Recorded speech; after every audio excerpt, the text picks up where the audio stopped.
ఇంప్లిమెంటేషన్లో భాగంగా రేపు అసెంబ్లీలు ఉన్నాయి కదా చంద్రబాబు నాయుడు గారు, రేపు అసెంబ్లీలో వైసీపీ వాళ్ళు సామాన్య ప్రజలు ఏ గుళ్లకు వెళ్ళొద్దని ఓ చట్టం చేయండి చంద్రబాబు నాయుడు గారు, ఓ చట్టం చేయండి.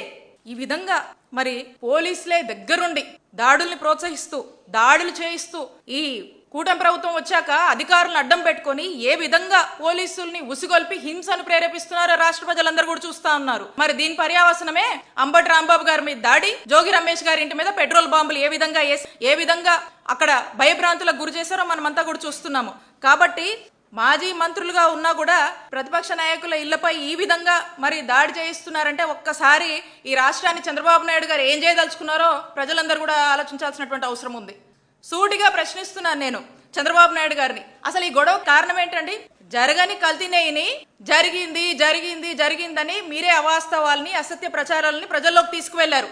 అది మా వైఎస్ఆర్ కాంగ్రెస్ పార్టీకి ఆపాదించి మా నాయకుడు జగన్మోహన్ రెడ్డి గారిని ఆపాదించి మీరే కదా ఫ్లెక్సీలేసి రెచ్చగొట్టే ప్రయత్నం చేశారు.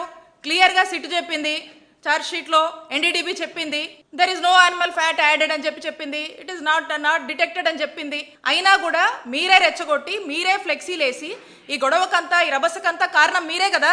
క్లియర్గా మీరు చేస్తూ మళ్ళీ దీన్ని డైవర్ట్ చేస్తూ అంటే క్లియర్గా ఎక్కడ కూడా వీళ్ళంతా మేము ఈ కూటమి ప్రభుత్వాన్ని నిలదీస్తున్నాం కాబట్టి ఎంబటే ప్రతిపక్ష నాయకుల ఇళ్లపై దాడులు చేయాలి, అవసరమైతే పెట్రోల్ బాంబులు వేయాలి, ఇళ్లలో ఉన్న మహిళల్ని టార్గెట్ చేయాలి, కేసులు పెట్టాలి. డైవర్షన్ పాలిటిక్స్ ఇదే కదా మీరు ఎంచుకున్నారు. ఎందుకంటే మీరు డిఫేమ్ అవుతున్నారు. ఈ తిరుపతి కల్తీనే వ్యవహారంలో కూటమి ప్రభుత్వం డిఫేమ్ అవుతుంది కాబట్టి దీని డైవర్షన్ కోసం ఈ దాడులకు ఈ హింసలకు పాల్పడతా ఉన్నారు.